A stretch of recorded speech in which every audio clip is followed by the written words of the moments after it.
And we're live. Woohoo! Hi. I know a lot of your guests. So. Welcome to our show. So happy to meet you. So glad you're here. It was fun to chat a little bit before we came on. Especially trying to get Kriel to spell Qatar. It took me. I can't say it either, so just bear with me. We're just thinking of a little animal called cat, and then and that's kind of Qatar. I'm not sure. Well, I might. Is Qatar some sort of coughing illness as well in the UK? So. That's not Anyway, let's try and put some vague structure on this interview. I've known Nicky for like 5 years or so. I met you first in social media marketing world in San Diego. Yes. And you are convinced that you're not an interesting person, but you managed to make Kriel excited by the fact you've lived in more than one country for a start.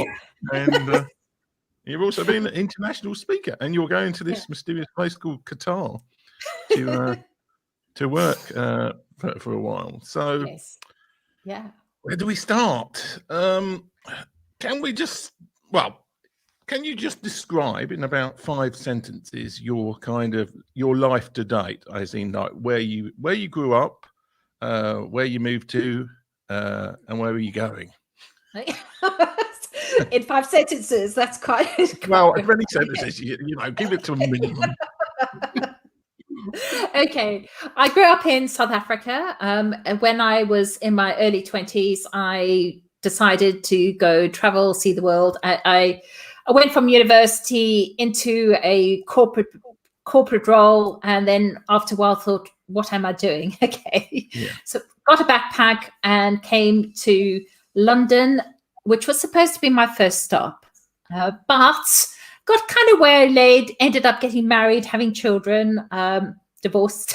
So I've been divorced about 20 years now. So, but staying put in England. I mean, I've traveled quite a lot, but I've only been to about 30 countries so far. So it's not that much that I've traveled. And I suppose I've been doing social media. That's how we know each other, helping people get better results from social media for the last 10 years, which is quite a long time for most people in the game. Social media. And about 3 years ago, I decided to get rid of all my possessions.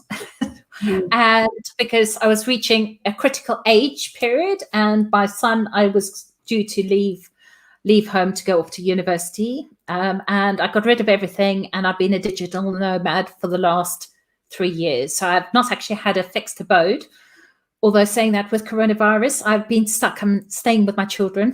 So rather than them staying with me, I'm staying with my children, or 2 of them anyway. And in a few weeks, I should be in sunny Qatar, in Doha. We'll just call it Doha from now, which is in the Middle East, if you don't know where it is. And I'm going to be starting up a new agency as a content and social media director. Sounds very posh, doesn't it? So that's in a nutshell, I suppose. Yeah. Depending on, I mean, I'm sure we'll elaborate on certain areas of my life as well. I'm just worried about what questions you're going to ask, Kriel. We talked about this prior, so I made sure. Because as Tim said, I'm so fascinated. I think that many of us here in America, because our country is so big, we don't often travel as much as some of our friends outside of the US. I don't know if you found that to be true, but before we came on the show, I had so many questions already. First of all, you're very brave to just be up and going. Let me just tell you that. Well, it depends on brave or foolhardy, you know. And I don't know. Go ahead. I think it depends on. I think it's good to make you so feel a little bit nervous, a little bit scared. It's good for you. It keeps you young. It keeps you exciting. Exciting to actually to do things and experience things, because I've never been one to stay put very long or continue doing something for a very long period of time. So it's quite exciting to, I think I'll learn a lot about myself by living in another country, because it does challenge you. I remember just moving here, there's so many things that you don't expect. It just becomes things that you take for granted. You have to learn a whole new system. And even though I was speaking English in an English country, I kept on upsetting people because, of my South Africanisms, shall we say. I was just being sarcastic, which didn't go down well. I'd say things in a flippant way, and people would take me very literally. And it's like, I got it. I learned to tone down certain aspects for the environment that I'm in. But it's good. I think you learn a lot about yourself. I mean, traveling is fun, but I think I'm probably going to learn more by staying in a completely new country, different culture, and experiencing that. Well, about as different as you can get. Sorry, I've cut you. Cutting Christelle off now.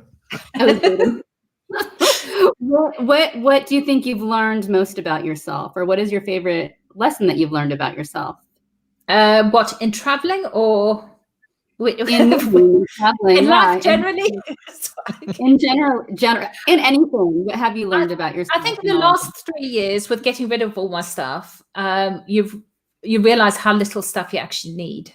I am naturally a clutterer, and I get hold on to things naturally, so it's been quite liberating, just realizing you don't need stuff. So that I've enjoyed that aspect. That may change a little bit when I'm when I move, but it's quite nice because everything needs to fit within a suitcase. Because if I'm in Norway, there's no point in me having everything in England, or if I'm in South Africa, because I spent 3 months in South Africa beginning of this year, and I went to Botswana. I did a house sit in Botswana. You need to be able to almost take everything that you have with you, that you really need, and everything else you don't really need. So I've learned recently about letting go, which has been really good for me. Oh, I love that. Have you worked out what because now you've got this suitcase that you take everywhere, basically, which is your entire life possessions. What are the things in that suitcase that you, like, before you started this kind of journey, you would have said, no, that's not something I would need to take? And is there anything that you would have thought, I have to have that, and actually you don't need at all? Well, I've actually, I suppose, eliminated a lot of my clothes because anything that needs ironing. I can sympathize. Basically, I normally have enough stuff to fit in a washing machine load. So when I'm running out, I need to get to a washing machine and get my clothes washed. But obviously, with changes of season, because depending on where you're going, you might need different things. So I was in summer before. We sort of now more wintry, so it depends on where you are. You do need an assortment of clothes. And what's going to be unusual for me is I'm going to be in an office environment, so I'm going to have to get some new clothes. The transition to office. I was going to say I tend to carry certain things, like now I've got a mic that I take with me, and I've just got this little ring light which I could bring forward just for situations like this. I'm perched. It's in the kitchen of my daughter's house. So thank goodness you can't see below me. What we can change view if you like. No. That's funny. Okay, so before we came on, I asked you if I could ask about your time in South Africa, because you went from South Africa to the UK, and now you're going to be moving again to the Middle East. Yeah, incredible. But your time in South Africa, you were there during apartheid. Yeah. Can you tell us about your experience during that time? And this is going to be a two-part question, but let me ask you this first. Two-part question. Okay. So I grew up in South Africa, so obviously in a white neighborhood, and sort of like where there was a fear. And it's quite interesting because we always had this fear, like, and what had happened in a lot of other African countries is there'd been a big uprising, mass slaughter, and everybody's going, oh, but because you're white, you're marked.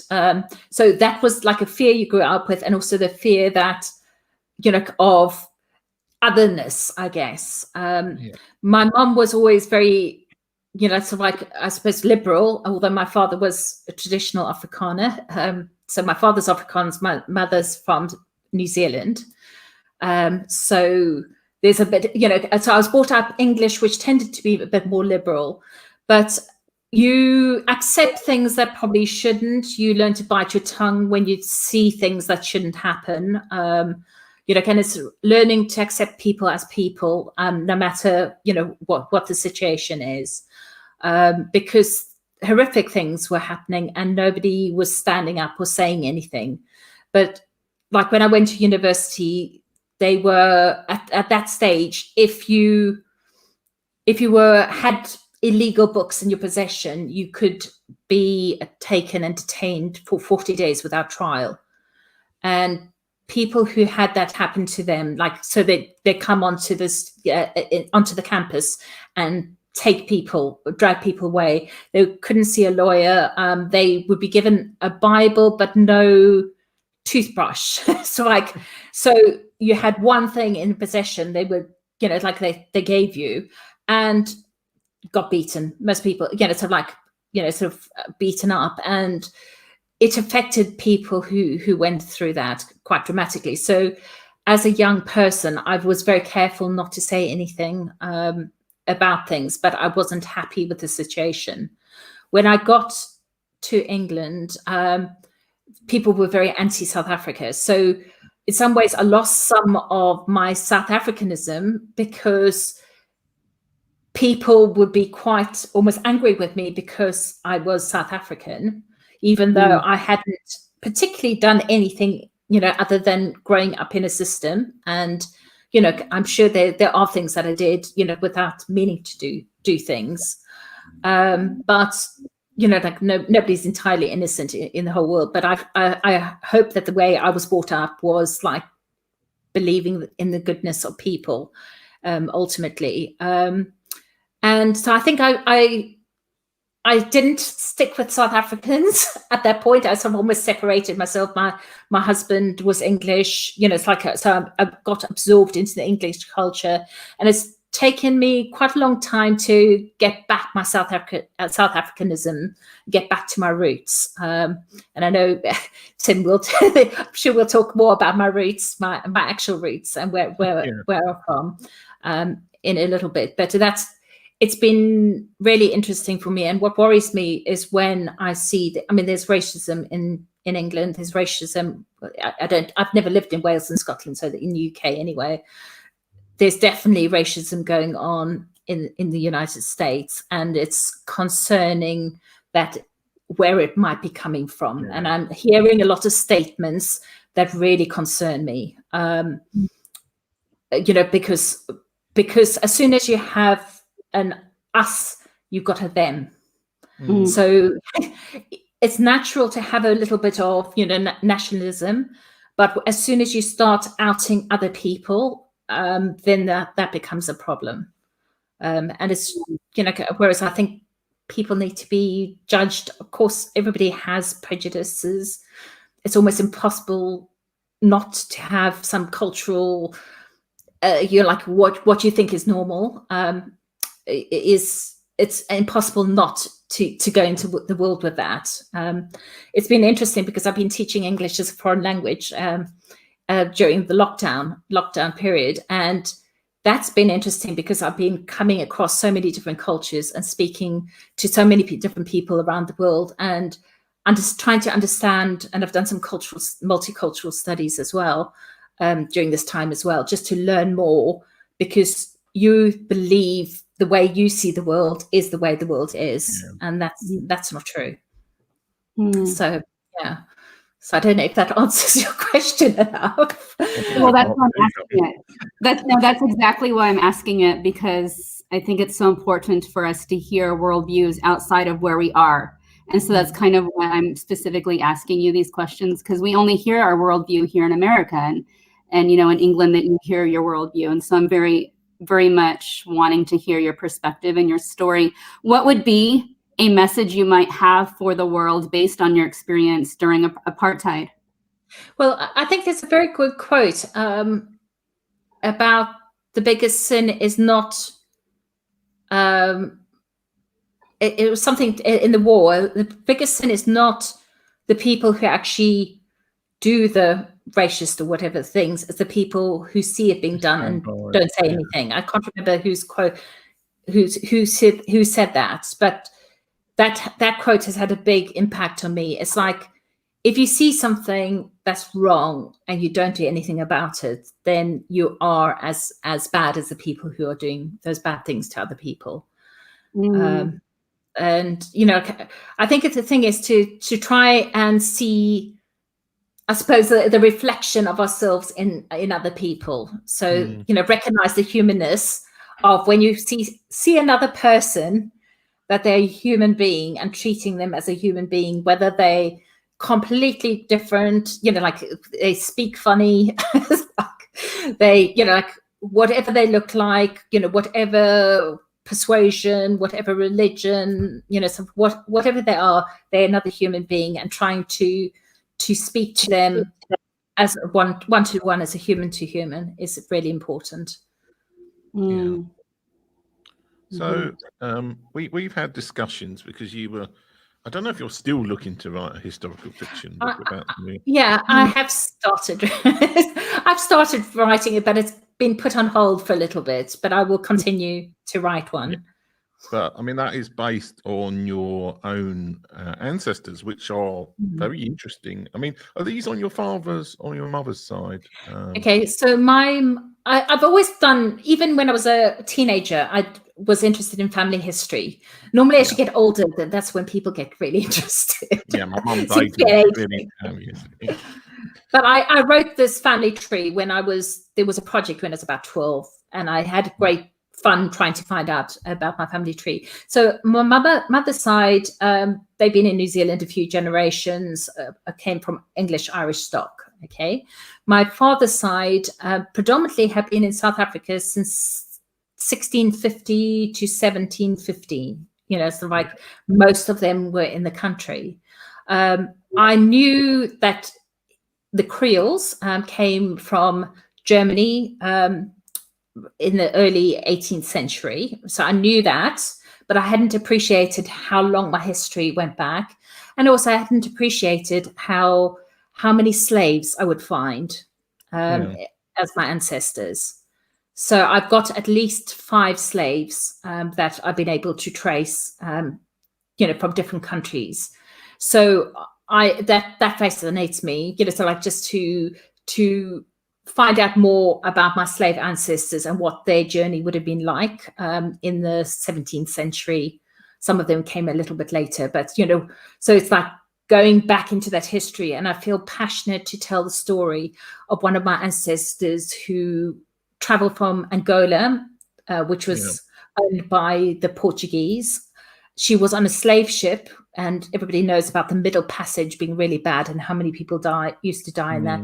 Got all the way to Brazil, and a Dutch ship attacked the slave ship, and then she was taken to Cape Town. So she had 2 Middle Passages, and the death rate was dreadful on that ship. But she did manage to free herself, or she bought her freedom, had her freedom bought. But she died in the slave lodge, which is still in existence, and now it's a museum. She died there at the age of in her 80s. So she was there for a long period of time and would have seen quite dramatic changes happening. So it's been really interesting to try and find out, you know, what was actually happening, and try and put myself in her shoes and walk walk her path, where she would have been, where in Angola she would have gone, how she would have gotten the ship, what that journey would have been like, as well as the experiences of being a slave, and not having, any freedom. Yeah. So you're writing a historical fiction based on that, or is that going to be okay? It would have to be a historical fiction, because I think history books are a little bit boring. So I could do this happened then that happened, and do it from a historical viewpoint. But I think stories come to life when you got characters and there's plot development. So I'm going to have to make up some stuff, because I only know certain pointers. Don't know what she thought. So I don't know how she felt about other people. So of course that will be the fiction part. But I think it would be more interesting if it's a story that people can associate with. Yeah. So clearly there was a lot of kind of mixing, let's say, between slaves and non-slaves in the original South African. Well, they had a rule that if a slave was baptized, a slave child, because slave children were the property of the masters, but a slave child, if they had a European father, could have their freedom bought for them.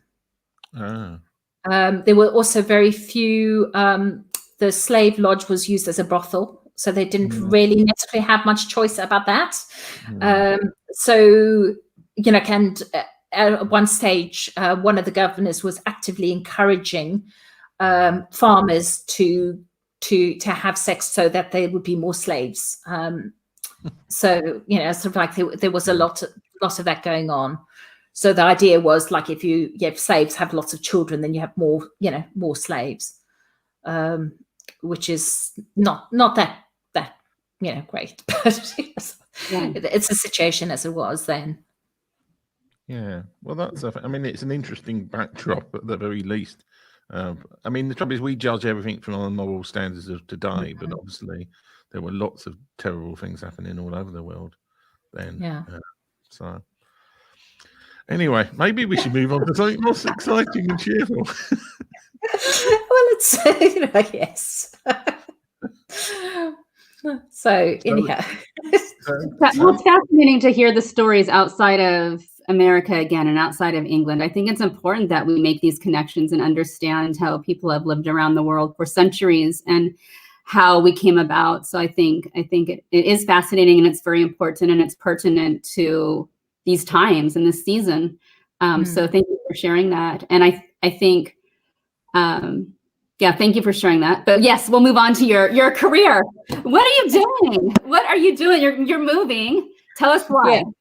Okay, so I used to go and do social media training in Doha, and one of my contacts there is setting up an agency, a communication agency, so it's going to do design and everything else. So social media is one part of it, and he's asked me to help set up the social media side. So I'm going in as a director level, which is quite nice, being able to influence it, and starting from scratch is very interesting, because like today I've spent writing job descriptions for the people who will be working for me, and I'm doing an interview with somebody on Thursday, so via Zoom, so I'm trying to get a collection of people ready so that I've got, we can get started properly, even though I'm not there yet.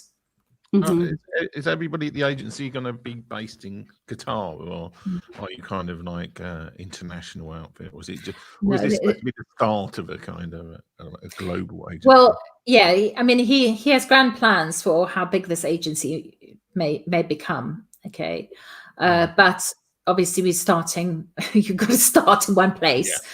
Yeah. Doha's only got about. Well, Qatar's only got about under 3 million people in total, so it's not that big. Yeah, and most of them are in Doha. But it's very multicultural. About 85% of the population are expats, so they're from all over the world. And I remember going out after one training course had finished with a group of people who invited me out with them. And I thought I'd had an exciting, I thought I was exciting because I travel on a New Zealand passport and a South African passport. I've got 2 passports, and I've lived in like in South Africa and England, and I thought, hey, I'm excited. No, it's like I realized how dull and uninteresting my life was compared to most of the people around the table there. They'd lived in far more countries than I had, seen a lot more of the world than I had as well. So there's always, the world's a big place. There's always more to see and do. There is. Let's talk a bit about house sitting, because it was you and actually a few other people on Twitter.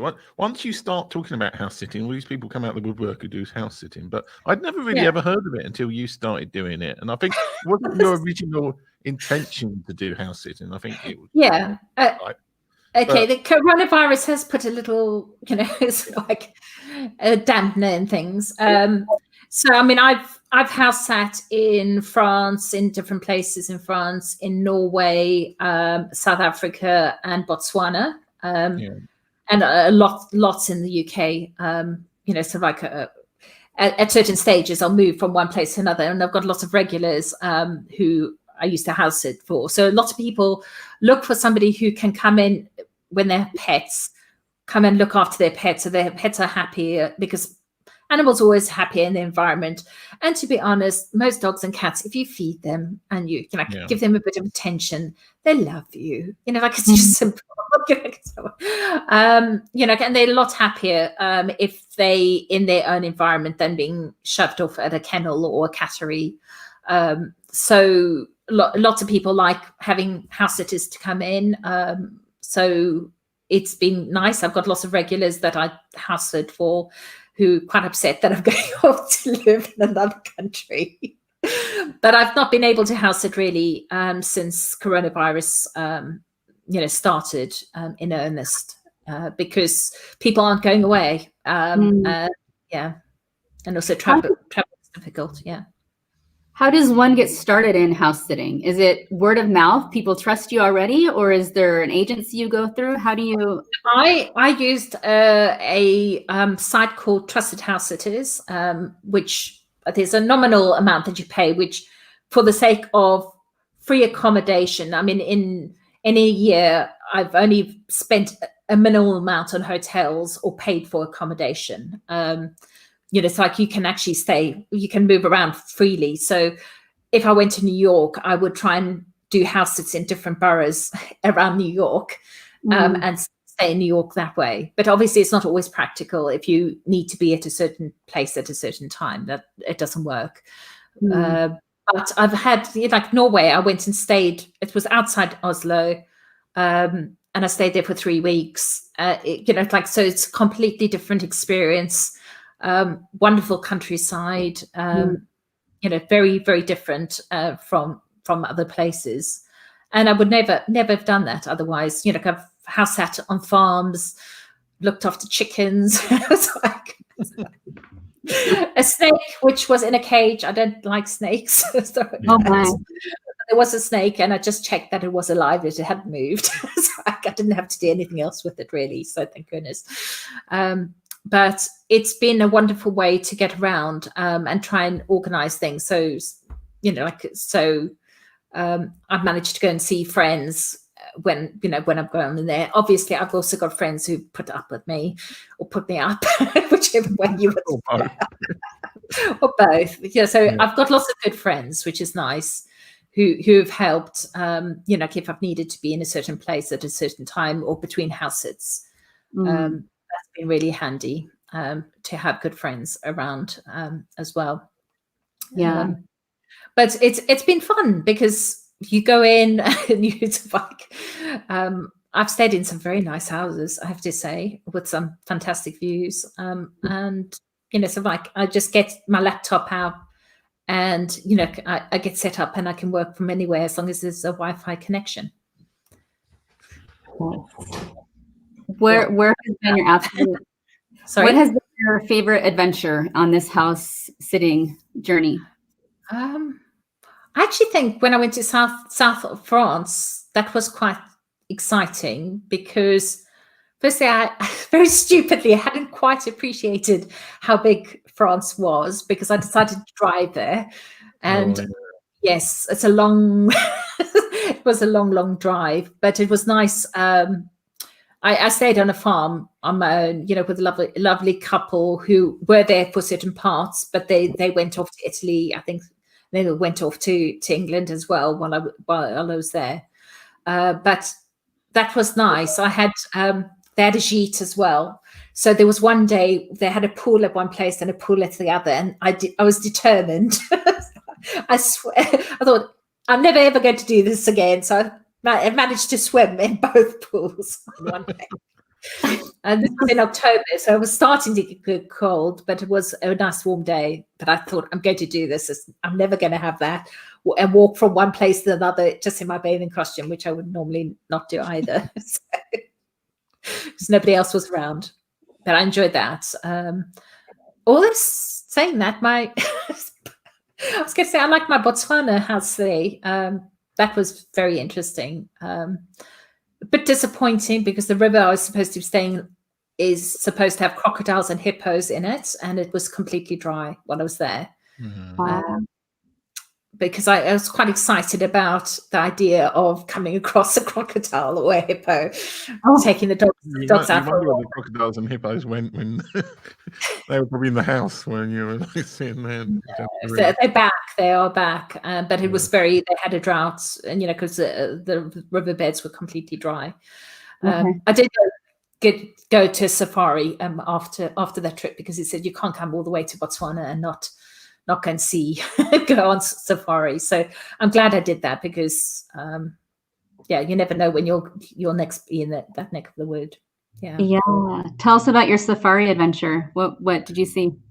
Well, it was amazing. It was really amazing because Botswana, they decided to invest in, I suppose, so there's no like cheap safaris that they do. So they tend to, what they call a tent is not really a tent. It's probably more lavish than most 5-star hotels. Not that I stay in 5-star hotels, but it's wonderful experience. You do get walked to the door because there's a danger, and you could hear. We were near a hippo, so there was a pool, and there were hippos, which they're very noisy, and at night you'd hear them stomping up, and they'd come off the riverbed and they'd be chomping grass out the window, which is, and you can hear that lions, roaring, and so there's nothing between you and them really, other than a distance. Yeah.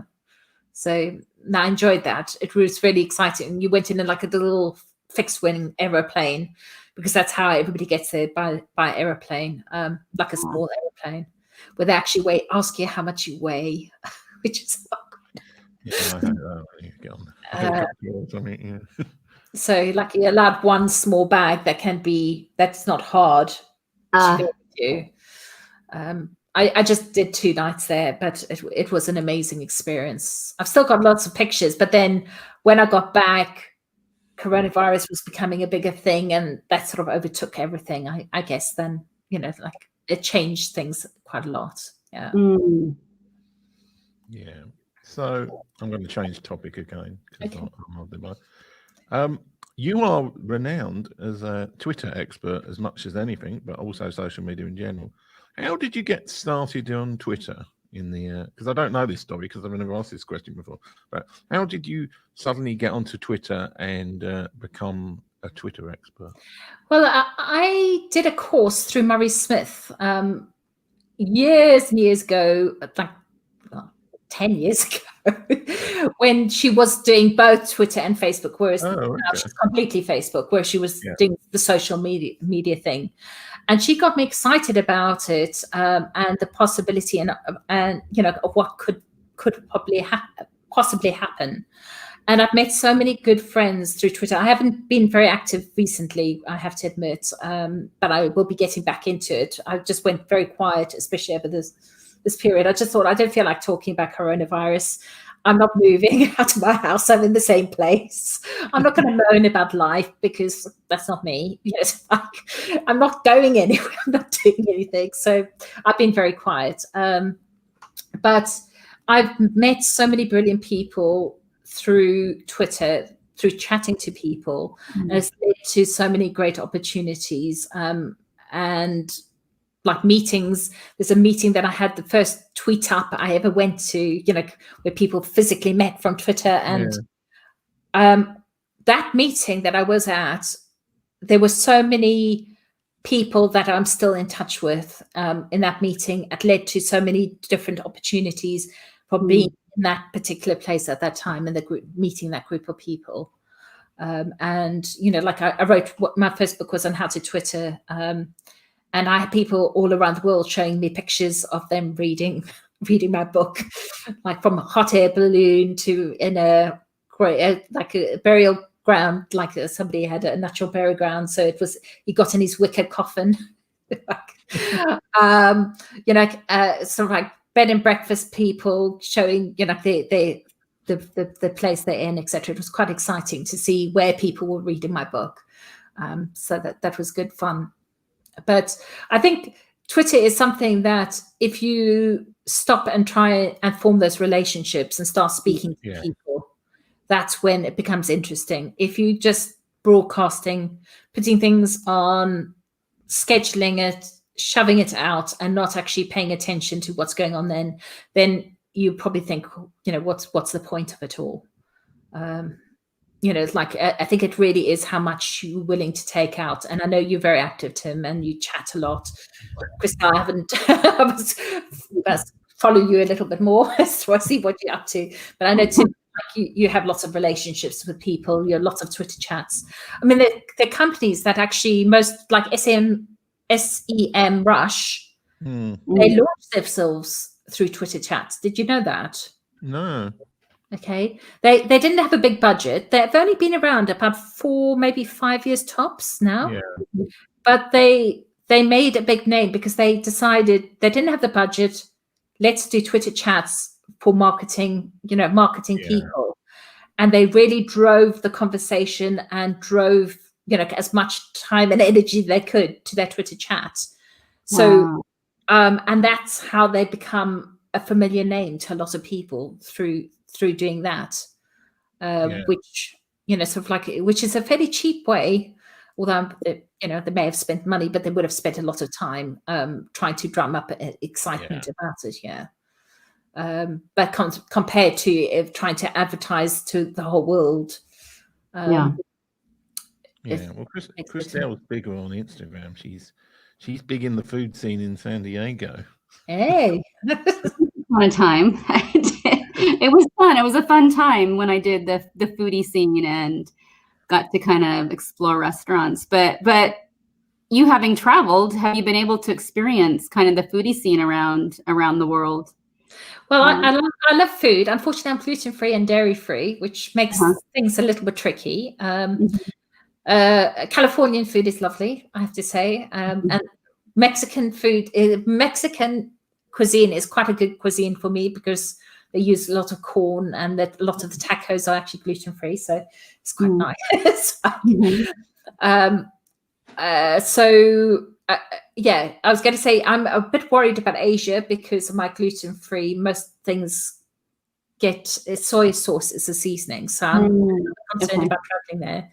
But when I went to India, I loved it, and most of it was like being in seventh heaven because virtually all the food is gluten-free. So with, you know, and they make lots of different breads and pancakes and things with different flours, you know, that don't have gluten in them. So I was in food heaven when I was in Kerala. You know, so I like spice. I don't mind spice. So I love that. So it depends on which country I am, what I need to watch for. It makes traveling fun. The food adventures fun. I wanted to go back. You mentioned you wrote a book. What was the name of your book? I've written 2 books. So the first one was How to Twitter for Business Success, and the other one was Converting Conversations to Customers, which is about social selling, which I wrote aimed at small business, but I think I'm probably going to rewrite it because I've been working with bigger businesses, teaching their sales departments how to do social selling. So I think there's the passion for small business, but yes, I will be working with bigger clients in Doha as well. Well, with the lockdown and with coronavirus, a lot of people have launched small businesses. What advice would you give to those who have launched small businesses at this time and taken that big step? Well, I think there's lots of opportunities. There are, definitely. I think some people see doom and gloom, and the problem is there are people who've lost their jobs. There are industries that may never recover, like the restaurant industries. I don't know if it's been as bad. California's been quite bad with coronavirus, hasn't it? Or in terms of locking down. Other parts in the States seem to have been untouched, or they seem to ignore, what's happening. But in the UK, at the moment, pubs have been closed down in our area. There's a good chance restaurants will be closed down. They're not allowed to do, a capacity. They've had to put lots of things in. So it makes it very expensive to run a business if you've not got the clients. My brother and sister run they've got a lot of houses. This is in Cape Town, that they have for international students. And obviously there's no international students, going to South Africa. So they're sitting with empty houses in effect. But with everything, there are people who were producing alcohol who are now doing hand wash or like a gel and then making a fortune. Anybody making masks, anybody in a cleaning, things, there's great opportunities. And I think it's definitely shifted things. And I think people starting to think what's interesting. So I think anybody who can take a period where other people are moaning and groaning and feeling sorry for themselves and turn it around to make something because they've got the time to do their passion, that's absolutely wonderful. It's so I love it.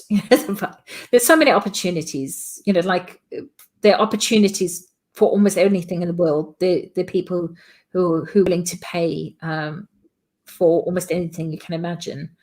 So you're limited by your imagination, really, in effect. So yeah. So I'm going to change the topic again. I just feel like changing the topic. But when you're settled in Qatar, where in that area are you interested in traveling to? I mean, I don't know if you're going to be kind of doing sort of weekend breaks to places or anything like that. Yeah, well, I'm hoping that being there, as long as travel opens up, because all I know, because I mean, I'd like to get to South Africa in April for personal reasons. That sort of I can, but I was thinking if South Africa has like a self-isolation thing that you have to go through, there's no point in me traveling until that stops. But I would love to. I've been to Dubai and Ras Al Khaimah in the UAE. I've had a lot of Saudi students that have taught English, and it's actually made me interested in Saudi Arabia rather than before. I was like, never won't go there. So I thought that'd be interesting. Oman, I think, is interesting. It's like, because I went and sat at the airport in Oman, like in transition, and I thought, it frustrates me when I'm at a country and I don't get out of the airport because I then don't count it as a country that I've visited. So I'm determined to go to Oman. I had students that I was teaching English from all over interesting places. And it just makes me want to see. There's so many places in the world that I'd love to see. And I mean, I really want to do, when I've done my stint in the Middle East, is to travel. I had wanted to go from Cairo to Cape Town, but it might have to be from Kenya to Cape Town or Ethiopia to Cape Town, because it depends on the war situation throughout Africa. But I'd love to do a road trip right the way down, because I think that's how you really experience different countries. I appreciate it. Because despite it looking small on the map, Africa is absolutely enormous. in actual. They always show this sign of the US. They can fill the US, China, and half of Western Europe into Africa, and it just doesn't look like that in the real map. Yeah. So it's big, and it consists of so many different countries and so many different cultures. So very, very different. As you travel along, and even though I'm African, I've not been to that many African countries. So it'd be nice to experience a little bit more. Yeah. Okay. Yeah. So if you were to drive that distance to do that road trip, would you take someone with you? Well, I've got a friend that I said to her, I want to do this road trip. So like, it was going to be Cairo to Cape Town, but I think that's a nightmare anyway, because Sudan is back in, a no-go zone, unfortunately, because quite an interesting country. And I said, yeah, would you come from Kenya to Cape Town with me? And she's like, yes. Hell yes, she said. So we'll actually see. She's keen to do it. So there'll be two batty old women in a car. You have to record this. Well, like she's going, well, we can make a TV program out of it or a video thing, but then that might change the dynamics of doing it as well. But it's been interesting because, I'd love to go and to have some purpose for going, sort of like, so whether it's doing some charity work along or teaching communities certain aspects of, running your small business or something like that. It would be nice to do something. You should get in touch with the World Health Organization, and you can take the vaccine with you and drive across Africa and have the vaccine. Well, I'm sure there are lots of things, but I'm sort of like, well, like things change, so I need to be flexible. But I would love to have a reason for going and sort of create awareness about certain things as I go along, because it's like there are more people who die from malaria than are dying from coronavirus. Sort of like most people are completely oblivious to that. Sort of like so. But anyhow, sort of. That's my next adventure after this one. So this one coming up now. I'm fascinated by this. Yeah. So like, well, I mean, there's the thing is, and also if you do something like house sitting, because I did look at the possibility. Sorry, I'm going off for one. I looked at the possibility because Australia. So if you ever want to go to Australia or New Zealand, they have house sitting is very popular there. So you could literally go to every single state in Australia, or go all over just house sitting in various places as a holiday. That's fascinating. Oh, Tim, go ahead. No, I was just saying, like, I've never been to Australia. I've never quite got there yet, but there's 2 railway lines that are quite interesting. There's the Guam, which goes from the north of Australia all the way down to the bottom. There's also an east-west one, which nobody talks about, so must be fairly rubbish, but yeah, I mean, if you combine that with house sitting, it could be quite interesting potentially. Yeah, I don't think I'd like to drive the way around because the distances, and also I think there's certain areas that it will be life and death if you got a puncture or if you got stuck somewhere, and I don't want to be in that situation. But I mean, I've got friends in Brisbane and Sydney, so I've only been to Brisbane and Sydney in Australia so far. I've been around New Zealand because I've got family in New Zealand. But yeah, so there's quite a bit of Australia that I haven't seen yet. But I think, it depends on how long I can keep on going. As long as people allow me into the country, I'll go to different places. Well, and that's what I was going to ask. How long are you allowed to stay on a visa house sitting? Okay, so if I went to Australia, New Zealand, because I've got a New Zealand passport, I can live there forever. Okay. So there's no issue with that. Having a South African passport, obviously I can live in South Africa, and I was going to go to, I could travel because there's a lot of understanding with the South African passport in various African countries. So I could travel without worrying too much about that. I haven't stayed with my New Zealand passport. I couldn't stay more than 6 months in what they call I think it's Shanklin or this countries, so I have to be careful of how long I've stayed in certain places because I can't amount to more than an X amount of time. But but yeah, I don't have coronavirus yet. I don't know, maybe but yeah, so I mean, I've got the right of residency in the UK. So I need to be careful because if I leave for more than 2 years, I lose that right of residency, and my children all live here. So that would be, and I consider it at home. I've lived here for 30 years. Most of my adult life I've lived here. But I do have some flexibility, and obviously Qatar, because I'm going to be working there, I'll be there for 2 years. Okay. So that will be on a working visa, so a resident visa. Yeah. So why did you never end up applying for UK citizenship then? Was that? Okay. When I was getting, I could have got my citizenship, or I think after 2 years or something of being married. I think it was 2 years or a year or something after I'd been married to my English husband for a while. So I could have applied. I never got around to it because there was always, it seemed like a lot of money, and I had a young daughter, and most of my money was taken on childcare because I was trying to work. It's like at the same time. So it just seemed like a lot of money, and there was a long process for it. Then when I was getting divorced, I thought, I should get around to getting my. And at that stage, it was something like £400. And I meant to get around to it, and then they pushed it up to £1,000. And now you have to do a citizen paper and whatever. I'd also lose my rights, my South African citizenship if I got a UK one. Whereas because my mom applied for me to be a New Zealand citizen when I was a child, it's considered to be without my permission. I was an adult, so I didn't decide that, so it's not a conflict.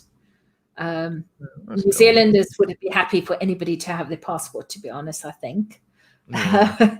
But South Africans don't want you to be holding another passport, unless you've got permission to do that. Yeah. So they don't like dual nationals. Okay. Like I was forced into it. So I'm conscious of it's like of that, but there's no particular reason, there's no benefit to me doing it other than if I were to buy a house. I think that would be the main thing that would influence it, because it doesn't make any difference really. It would have made a difference when we were in the EU, but it's not now. It's not.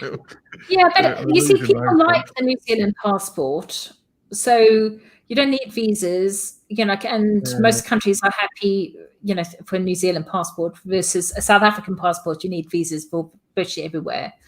But I've never had a problem traveling on my New Zealand passport at all. Yeah. But so maybe I've stood in queues for a little bit longer at Heathrow. It's it's not a biggie really. Having to wait a little bit at an airport. Automated passport machines at Heathrow. Yeah, they had, but I think you have to pay for it to be automated. It's never quite worked because I've got ones that you can scan, but it's never quite worked for me. I think if you're going in and out all the time, then because I think you have to pay for it and it only lasts for a year or something. So you need to do a fair number of traveling for it to be worth doing. Okay. But anyhow, I mean, now English people are going to be queuing with me in queues when they go to Europe eventually. Yeah. Well, it's not that long, really, depending on what on earth happens with Brexit, which everybody's forgotten about, but still looming in the next month or so. It's interesting. So going to this new company, is it, I think we kind of touched on this, but is it a group of international people all coming together in this company? Well, the person who's setting it up, he's actually from Sri Lanka. And there'll be people from all over in the agency eventually. So it will be a very multinational group of people working together, which will be interesting. And English is the business language, so for business, most people will use it. And English is I suppose most people have to learn English if English is not their first language, because it's the main language used for communicating. Although obviously there's Arabic is spoken, and you'll have signs in Arabic and things like that. But I've delivered training in English, and there've been Arabic people. In fact, one of my training things, I had people from 13 different countries in the room. So it's, I'm sure I've done some faux pas because, there's certain things like that you shouldn't do. But then, if in the country, people go, no, that's not true. So, okay. So I think it's just being respectful of everybody. And, so I'm trying to understand where other people are coming from. But it's, it's not a very conservative country that you have to cover your head or anything like that. So, and as a woman, I've always felt respected there. So, Saudi Arabia, isn't it? So. Well, when you actually speak to people in Saudi Arabia, you get a different story. It's like when you actually ask them a question, we have a stereotype of what Saudi Arabia is like. I think there's stereotypes of the Middle East in general. Just saying it's stupidly safe there. Well, I know that when the first time I went to the Middle East, everybody's saying you're going to get kidnapped. I was thinking, who would want to kidnap a middle-aged person? I don't know. It's like, maybe in my 20s, I might have been. Yeah.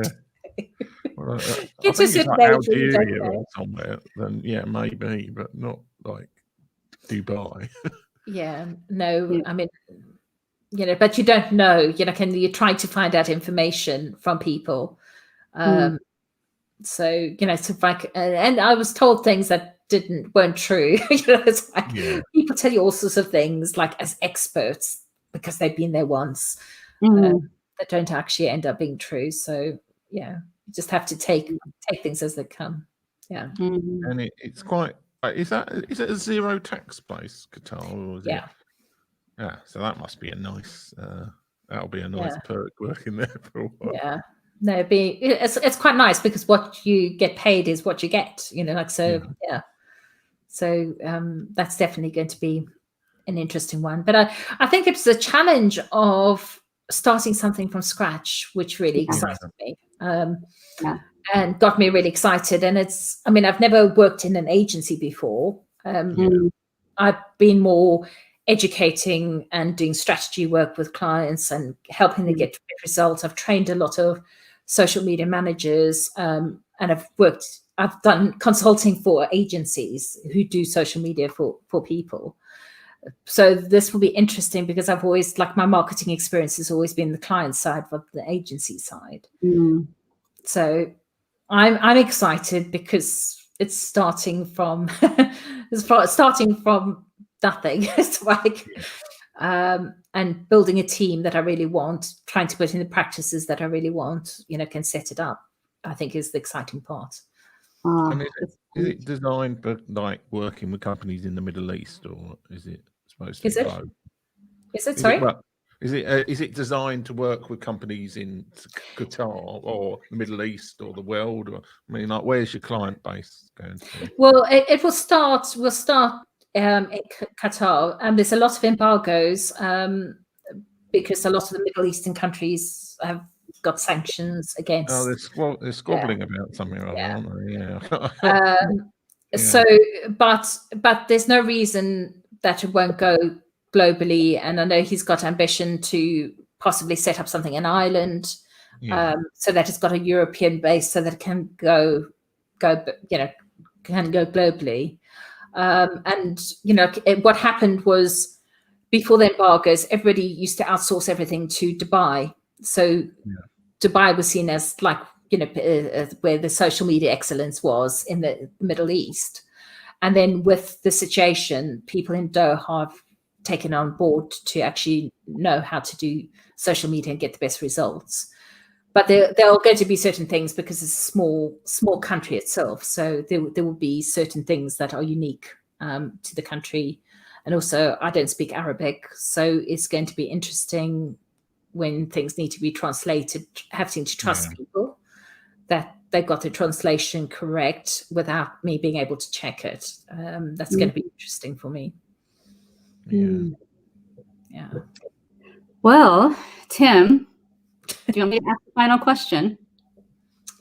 I haven't got any final question. That was my final question. Okay. Which was, you're not going to be paying any tax. Well, first, let me ask you what's behind your head. We always, Tim always writes a special message for us behind. I actually remembered to change it this time. What do you have for us? I can't. Yeah. Tim, my statement.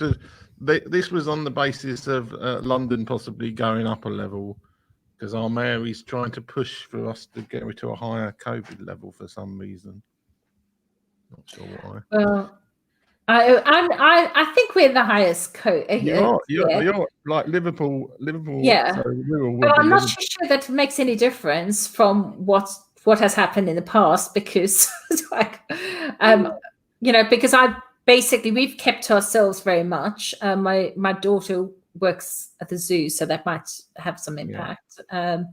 But I basically haven't been mixing with other people up north, because I don't know people other than my children up north. Although I did try and see my son 2 weekends ago, and he'd been exposed to somebody. We've been in somebody's house who turned out COVID positive. So he had a test on Friday. I booked a hotel for Friday and Saturday night so I could spend some time with him before leaving the country. And he didn't get his results until Monday morning. So I saw a lot of my hotel room. Then I spent time, once I had to leave the hotel, wandering around in the pouring rain, so I tried to avoid other people, like not have much contact with people. And then I tried to see him this last Sunday, but one of his housemates has lost his sense of taste and smell. So she's been tested, but they haven't had the results yet. So I think it's a no-go. Well, I now wouldn't be able to travel there anyway. Oh, yeah, that's true, because you're in the high risk. The zombies outside in the streets. So. Yeah. So sometimes things are not meant to be. So but it's one of those things.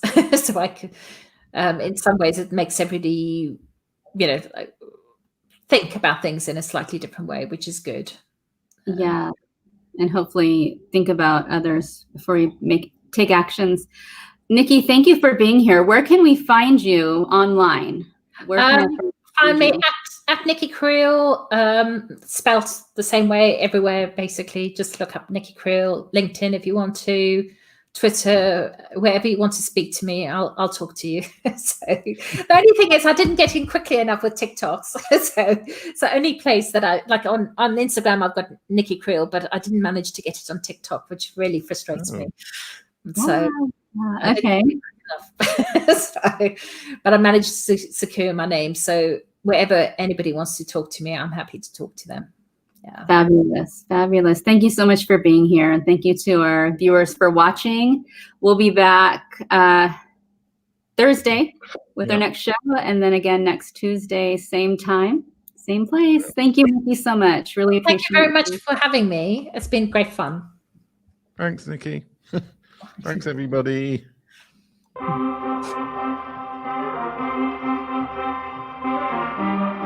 This is terrifying for me.